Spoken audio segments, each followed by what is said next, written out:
আজ আমরা ক্ষমা চেয়ে নিচ্ছি আমার রাষ্ট্র পুনর্গঠনের সেই সেনা অফিসারদের কাছে, তাদের পরিবারদের কাছে, যারা বিডিআর বিদ্রোহের নামে রাষ্ট্রীয় হত্যাযজ্ঞের শিকার হয়েছে।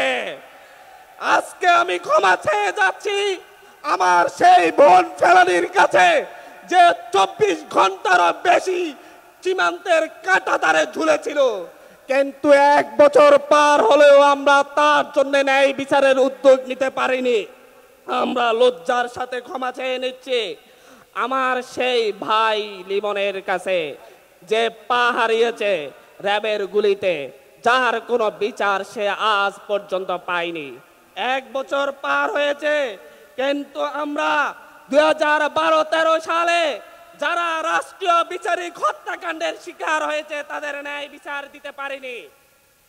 আমরা আজকে এখানে দাঁড়িয়ে গুম হয়ে যাওয়া সেই সহস্র মানুষের কাছে ক্ষমা চাচ্ছি। ইলিয়াস আলী, আমান আজমি সহ যারা গুম হয়ে দীর্ঘদিন যাবৎ যারা গুম হয়েছিলেন, আমরা আজকে এখানে আমাদের সেই দর্শিতা বোনদের স্মরণ করছি, নুসরাত তনুদের, যাদেরকে আজ পর্যন্ত ন্যায় বিচার আমরা দিতে পারিনি। আমরা এমন একটি রাষ্ট্রের স্বপ্ন দেখেছিলাম যে রাষ্ট্র পরিবর্তন এনে দিবে, কিন্তু গত 1 বছরে আমরা দেখেছি বগুড়ায় আমার বোনকে উত্তক্তের প্রতিবাদ করায় তার বাবাকে জীবন দিতে হয়েছে। আমরা এমন একটি অবস্থা দেখেছি আমাদের এই স্বাধীন রাষ্ট্রে জুলাইয়ের পরও আমাদেরকে ট্রিপল মার্ডারের মতো ঘটনা কুমিল্লার মুরাদনগরে ঘটতে দেখেছি, এবং আসামিদেরকে গ্রেপ্তার করা হলে একটি রাজনৈতিক দলের নেতারা থানা হেফাজত থেকে আসামিদেরকে ছিনিয়ে আনে। আমরা সেই 1 বছর পর, আজকে আমরা 1 বছর পরে এমন অবস্থায় এসেছি, আমার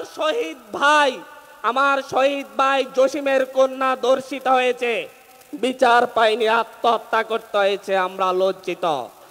আমরা আজকে এমন জায়গায় এসে শুধুমাত্র একটি কথা বলবো, শিক্ষা প্রতিষ্ঠান নিরাপদ হয়ে ওঠেনি 1 বছরও। আমরা আজকে এই জায়গায় 1 বছর পরে এসে আমরা দেখেছি মিটপুরে কিভাবে আমাদের ভাইদেরকে পাথরের আঘাতে হত্যা করা হয়েছে, কিন্তু ন্যায় বিচার পাচ্ছি না। তারপরও বলছি আমরা লড়বো, এনসিপি লড়বে এই দেশের সকলের অধিকারের জন্য, ন্যায় বিচারের জন্য, মানবিক মর্যাদার জন্য এনসিপি লড়বে। আমরা বলছি, সর্বোপরি একটা কথা বলতে চাচ্ছি, আমরা দুর্বল নই, এনসিপি দুর্বল নয়, দেশের জন্য, দেশের মানুষের জন্য বুক পেতে দিয়ে লড়াই করব। সর্বোপরি শেষ লাইনে একটা কথা বলবো, জুলাইয়ের 1 বছর পরে এসে আমরা দেখছি আমাদের সেই আবেগের জায়গা সমন্বয়ক বৈষম্য বিরোধী শব্দটাকে বিতর্কিত করার জন্য উঠে পড়ে লেগেছে। এস্টাবলিশমেন্ট আমাদের আবেগকে বিতর্কিত করার চেষ্টা করছে। এখানে দাঁড়িয়ে আমি বলছি, আমি আব্দুল হান্নান মাসুদ, বৈষম্য বিরোধী ছাত্র আন্দোলনের সমন্বয়ক, জুলাই গণঅভ্যুত্থানের সমন্বয়ক, এবং আমি হান্নান মাসুদ কোন অত্যাচারীর সাথে লড়ি নাই, এবং এই সমন্বয়ক পরিচয় আমার জন্য গর্বের, বৈষম্য পরিচয় আমার জন্য গর্বের।